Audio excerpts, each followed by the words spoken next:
नमस्कार फ्रेंड्स, आज हूँ 29 डिसेम्बर सोमवार सकाळ 22टी गुरुत्वपूर्ण खबर सह मु हरीश स्वागत करुच्ची आपको Harish Odia TV YouTube channel को। तो जदि भिडियोटी पसंद लगे भिडियो को गोटे लाइक करेंगे, चैनल को नुआ कर चैनल को सब्सक्राइब करने सहित पाखर बेल आइकन क्लिक करेंगे आगे कोई लाटेस्ट अपडेट पाइबापी। खबर एणिकी आंचलिक परिवहन कार्यालय आरटीओ रे मोटरयान नियम उल्लंघन जारी होता इ चालाण बाबद नगद अर्थ ऑफलाइन रे ग्रहण कर समस्त आरटीओ को राज्य परिवहन प्राधिकरण द्वारा निर्देश जारी कर इ चालाण अर्थ पैठ बेले ओटीपी समस्या नहीं अभियोग करुवा जनसाधारण दाबी तथा दुर्बल इंटरनेट थिबा अंचलर लोकों सुविधा को दृष्टि रखी यह निष्पत्ति ग्रहण कर तेबे पूर्व भली ऑनलाइन रे इ चालाण पैठ कर परिवहन विभाग एम परिवहन एप्लिकेशन एवं इ चालान .परिवहन.gov.in रे इ चालान पैठ करहब। लोक मैंने इ चालान अर्थ पैठ बेले कौन असाधु व्यक्ति किंबा साइबर हैकर सतर्क रहा एसटीए पक्षर परामर्श दि जाएगी। केवल परिवहन विभाग वेबसाइट एप्लिकेशन किंबा आरटीओ रे अर्थ पैठ पर एसटीए द्वारा परामर्श दि जाएगी। साधुता स्वच्छता एवं जनसाधारण सुविधा पूर्वर ऑनलाइन रे अर्थ पैठ व्यवस्था होता। तेबे ऑफलाइन व्यवस्था अर्थ ग्रहण पर गत किछि दिन धरी जनसाधारण दाबी कर जनसाधारण यह दाबी को दृष्टि रखी राज्य परिवहन प्राधिकरण एसटीए पक्षर यह निर्देशनामा जारी कर तो सूचना अनुसार राज्यर समस्त आरटीओ कार्यालय में स्वतंत्र भाव अधिकारी को इ चालान अर्थ ग्रहण पर दायित्व प्रदान कर केवल गाड़ी मालिक किंबा खिलाफकारी सक्रिय बकाया इ चालान बाबद अर्थ ग्रहण कर इ चालान ग्रहण पर रसीद प्रदान कर अर्थ पैठ है बोली ऑनलाइन रे अपडेट हेबो। इ चालान बाबद ग्रहण कर समस्त अर्थ राशि परवर्ती कार्य दिवस रे सरकारी कोषागार रे जमा कर ऑफलाइन रे व्यवस्था रे साधुता एवं पारदर्शिता को सर्वोत्तम प्राधान्य सह जनसाधारण को उत्तम सहायता प्रदान पर आरटीओ मान को एसटीए पक्षर निर्देश दि जाइछि। परवर्ती खबर वर्षर शेष रे मन की बात कार्यक्रम रे संबोधन करिसेंती मोदी ओडिशार स्वाधीनता संग्रामी पार्वती गिरी को प्रशंसा करी प्रेरणा बोली कहिसेंती मोदी। स्वाधीनता संग्राम रे पार्वती गिरी को भूमिका गुरुत्वपूर्ण थिला। 16 वर्ष रे पार्वती गिरी स्वाधीनता संग्राम रे जोग देइथिले। 2026 रे पार्वती गिरी को जन्म शताब्दी पालन करा समाज सेवा और जनकल्याणकारी कार्य रे निजको समर्पित करथिले। पार्वती गिरी बहुत अनाथ आश्रम तैयारी करथिले। तांको जीवनशैली सबु पीढ़ी प्रेरणार उत्स होई रहिबो बोली कहिसेंती। कार्यक्रम को संबोधन करी प्रधानमंत्री आज मोदी आहरी कहते जे आउ किछि दिन पर 2026 वर्ष आसीबो। आज मु आपनक सहित कथा हेबा समय एक संपूर्ण वर्षर स्मृति मो मन रे आसुछि। अनेक फोटो अनेक आलोचना अनेक सफलता जहाँ देश को एकत्र करिथिला। 2025 आमको अनेक मुहूर्त देइथिला जहाँ प्रत्येक भारतीय को गर्वित करिछि। जातीय सुरक्षा ठारू आरंभ करी क्रीड़ा क्षेत्र विज्ञान नहीं महाकाश जाए विश्वर प्रमुख मंच पर्यंत सबुठी छाप छाड़ी भारत।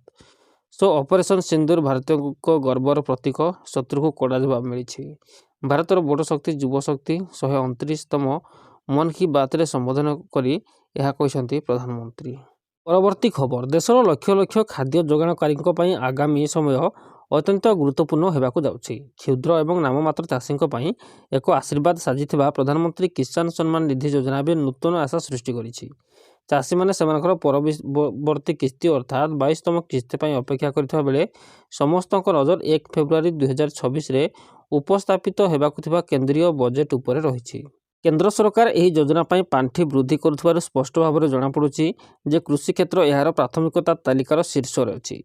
जदि आम चलित आर्थिक वर्ष 2024-25 संख्या देखा तेबे सरकार प्रारंभ में 60,000 कोटी टंका आवंटन करते चाषी आवश्यकता और योजनार परिसर को विचार करी यह परिमाण को 63,500 कोटी टंका को वृद्धि करा। यही वृद्धि सामान्य नुहे। यह सूचाई दिए जे हिताधिकारी संख्या वृद्धि पाउछि एवं सरकार निश्चित करने को चाहते जे कौन सी चाषी यज्ञ पाठी अव्यवहृत न रहे। गत 2 वर्ष मध्य बजेट रे 2000 कोटी टंकारु अधिक वृद्धि सरकार उद्देश्य को स्पष्ट भाव में दर्शाई। तो प्रत्येक चाषी मुहर सबुठारु बड़ प्रश्न एवं आलोचनार विषय होछि वार्षिक 6,000 टंकार सहायता वृद्धि करा कि। क्रमागत वृद्धि पाउथबा मुद्रास्फीति एवं कृषि खर्च को दृष्टि रखी सम्मान निधि राशि वृद्धि बहु दिन दाबी हो आसुछि। वर्तमान यही राशि सीधासख 3टी किस्ती बैंक आकाउंट स्थानांतरित होउछि जहाँ सार एवं बिहन किणवारे तुरंत आश्वस्ति प्रदान करे। ମଧ୍ୟସ୍ଥି ବିନା ସିଧାସଳଖ ପାଣ୍ଠି ସ୍ଥାନାନ୍ତର ହେଉଛି ଯୋଜନାର ସବୁଠାରୁ ବଡ଼ ଶକ୍ତି। ଏବେ ଆଶା କରାଯାଉଛି ଯେ ସରକାର ଆଗାମୀ ବଜେଟରେ ଏହି ପରିମାଣ ବୃଦ୍ଧି କରିବା ପାଇଁ ଐତିହାସିକ ନିଷ୍ପତ୍ତି ନେଇପାରନ୍ତି, ଯାହା ଗ୍ରାମୀଣ ଅର୍ଥନୀତିକୁ ଏକ ନୂତନ ଗତି ଦେବ। ଯେତେବେଳେ ଅର୍ଥମନ୍ତ୍ରୀ ନିର୍ମଳା ସୀତାରମଣ ଫେବୃଆରୀ 1, 2026ରେ ବଜେଟ୍ ଉପସ୍ଥାପନ କରିବେ, ସେତେବେଳେ ପୂରା ଦେଶ କୃଷି ମନ୍ତ୍ରଣାଳୟର ପ୍ରସ୍ତାବଗୁଡ଼ିକ ଉପରେ ନଜର ରଖିବ। ତ ବିଶେଷଜ୍ଞମାନେ ବିଶ୍ୱାସ କରନ୍ତି ଯେ ଆଗାମୀ ନିର୍ବାଚନ ଏବଂ କୃଷକଙ୍କ କଲ୍ୟାଣକୁ ଦୃଷ୍ଟିରେ ରଖି ଏହି ବଜେଟ୍ କୃଷି କ୍ଷେତ୍ର ପାଇଁ ଏକ ବଡ଼ ଉପହାର ହୋଇପାରେ। ଯୋଜନା ଆରମ୍ଭ ହେବା 2019 ପରଠାରୁ ସରକାର ପାଣ୍ଠି ବଣ୍ଟନରେ ସ୍ୱଚ୍ଛତା ବଜାୟ ରଖିଛନ୍ତି ଏବଂ କେବଳ 2023-24 ଆର୍ଥିକ ବର୍ଷରେ 61,000 କୋଟି ଟଙ୍କାରୁ ଅଧିକ ଖର୍ଚ୍ଚ ହୋଇଛି। ପରବର୍ତ୍ତୀ ଖବର, ଆସନ୍ତା 5 ବର୍ଷରେ ଭୁବନେଶ୍ୱର ରେଳ ଷ୍ଟେସନରୁ ଚାଳିତ 2 ଗୁଣରୁ ଅଧିକ ଟ୍ରେନ୍। 2030 ବେଳକୁ ଭୁବନେଶ୍ୱର ସହିତ ପୁରୀ ଷ୍ଟେସନରେ ବି କ୍ଷମତା 2 ଗୁଣ ବଢ଼ିବ। ସେଥିପାଇଁ ପ୍ରମୁଖ ଭିତ୍ତିଭୂମିର ଉନ୍ନତିକରଣ କରାଯିବ। ରେଳ ମନ୍ତ୍ରଣାଳୟ ଦ୍ୱାରା ଆସନ୍ତା 5 ବର୍ଷରେ 2 ଗୁଣା ଅଧିକ ଟ୍ରେନ୍ ଚଳାଇବା ପାଇଁ ଚିହ୍ନଟ 48 ଷ୍ଟେସନରୁ ଓଡ଼ିଶାର 2 ଷ୍ଟେସନ ମଧ୍ୟରେ ଭୁବନେଶ୍ୱର ଓ ପୁରୀ ରହିଛି। ଏହା ସହିତ ପୂର୍ବୋତ୍ତର ରେଳପଥ ଅଧୀନରେ ଆସୁଥିବା ବିଶାଖାପାଟଣାର ଷ୍ଟେସନର ମଧ୍ୟ ବିକାଶ କରାଯିବ ବୋଲି ରେଳମନ୍ତ୍ରୀ ଅଶ୍ୱିନୀ ବୈଷ୍ଣବ କହିଛନ୍ତି। ସେହିପରି ରେଳମନ୍ତ୍ରୀ ଅଶ୍ୱିନୀ କହିଛନ୍ତି, ଆମେ କୋଚିଂ ଟର୍ମିନାଲଗୁଡ଼ିକର ସମ୍ପ୍ରସାରଣ କରୁଛୁ, ବର୍ଦ୍ଧିତ ଯାତ୍ରୀ ଚାହିଦା ପୂରଣ ଲାଗି ଷ୍ଟେସନରେ କ୍ଷମତା ବୃଦ୍ଧି କରୁଛୁ। ଏହି ପଦକ୍ଷେପ ଆମର ରେଳ ନେଟୱାର୍କକୁ ଉନ୍ନତ କରିବ। 2030 ସୁଦ୍ଧା ଏହି ସହରଗୁଡ଼ିକର ଟ୍ରେନ୍ ଯାତାୟାତ 2 ଗୁଣା କରିବା ପାଇଁ ଅତିରିକ୍ତ ପ୍ଲାଟଫର୍ମ ନିର୍ମାଣ କରାଯିବ। ଏହାର ଆଖପାଖରେ ନୂତନ ଟର୍ମିନାଲଗୁଡ଼ିକୁ ଚିହ୍ନଟ କରି ମେଗା କୋଚିଂ କମ୍ପ୍ଲେକ୍ସ ସମେତ ରକ୍ଷଣାବେକ୍ଷଣ ସୁବିଧା ବିକାଶ କରାଯିବ।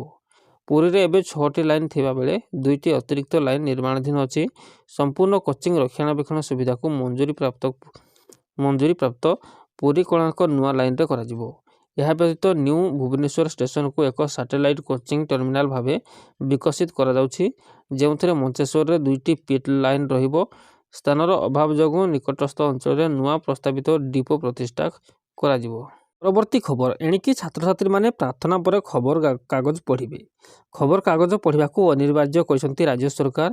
ସରକାର ରାଜ୍ୟର ସମସ୍ତ ସ୍କୁଲ ପାଇଁ ଏକ ନୂତନ ନିୟମ ଲାଗୁ କରିଛନ୍ତି, ଯାହାଦ୍ୱାରା ସମସ୍ତ ପିଲା ପ୍ରାର୍ଥନା ପରେ 10 ମିନିଟ୍ ପାଇଁ ଖବରକାଗଜ ପଢ଼ିବା ବାଧ୍ୟତାମୂଳକ।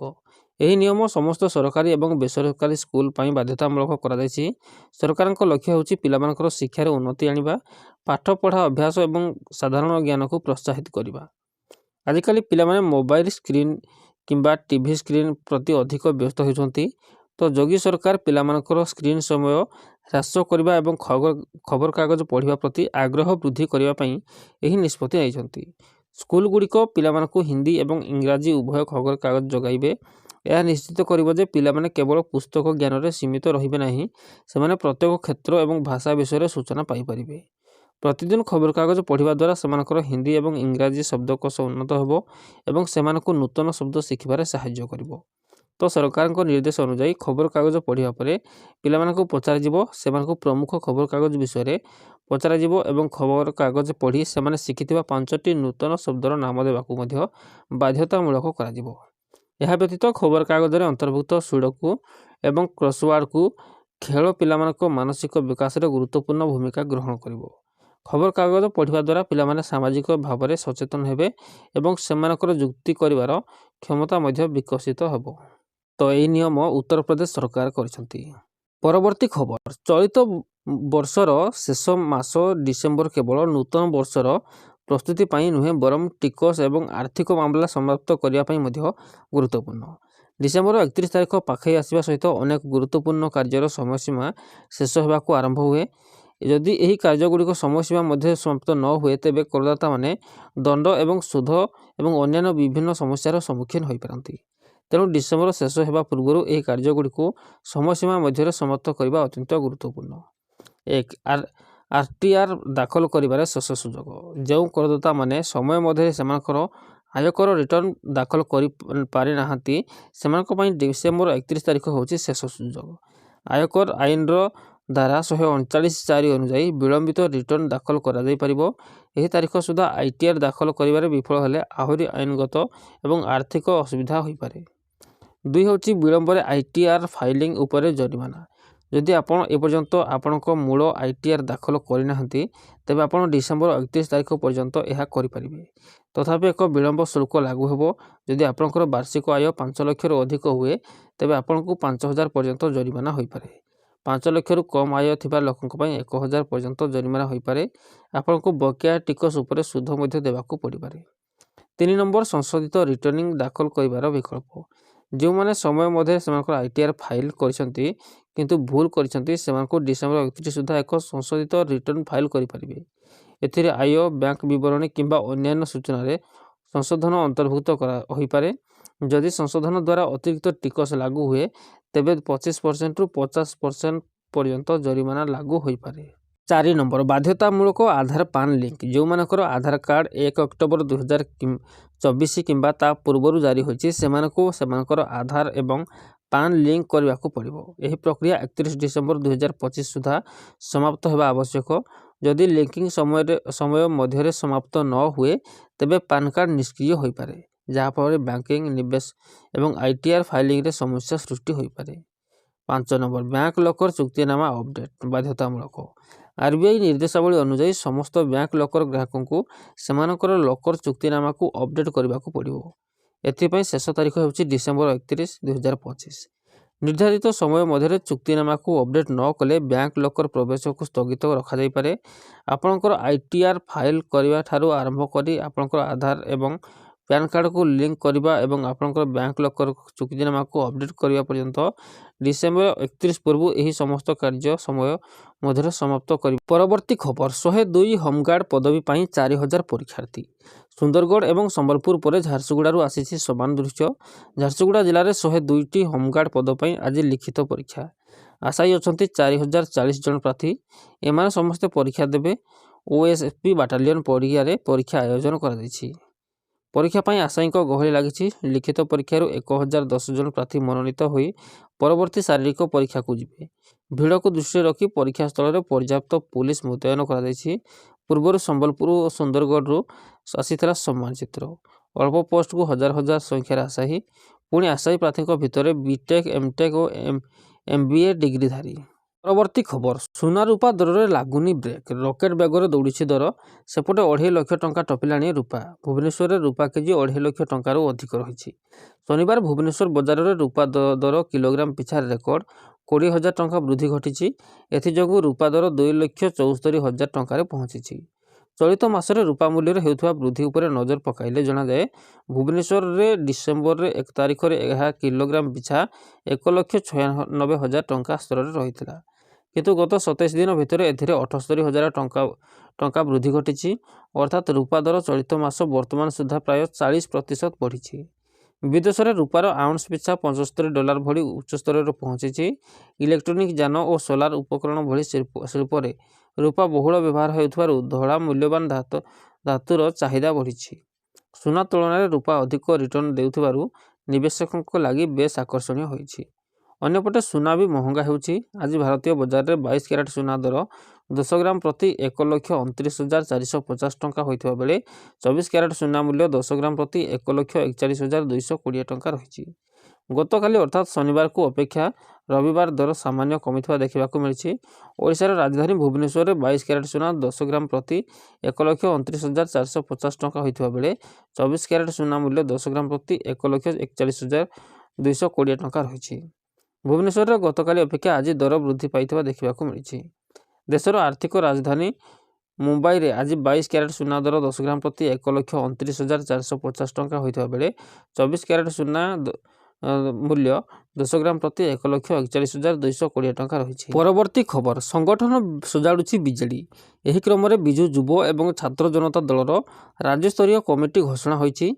बीजेडी सुप्रीमो नवीन पट्टनायक एही कमिटी घोषणा करिथिबा बेले विजु युव जनता दलर कार्यकारी सभापति भावे 4 जनक नाँ घोषणा करा जायछि। सेहीपरि 2 सेक्रेटारी जेनेराल सहित 15 वरिष्ठ उपसभापति एवं 53 जन सभापति नाँ घोषणा करिछि दल। खाली सेतिक नुहे 85 जन साधारण संपादक नाम दल पक्षर घोषणा करा जायछि।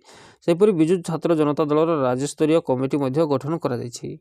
एही कमिटी रे 5 जन कार्यकारी सभापति रखा जायथिबा बेले 2 जन सेक्रेटारी जेनेराल 15 जन वरिष्ठ सभापति एवं 53 जन सभापति नाँ घोषणा करा जायछि। यह सहित 99 ଜଣ ସାଧାରଣ ସମ୍ପାଦକଙ୍କ ନାଁ ଘୋଷଣା କରିଛନ୍ତି ବିଜେଡି ସୁପ୍ରିମୋ ନବୀନ ପଟ୍ଟନାୟକ।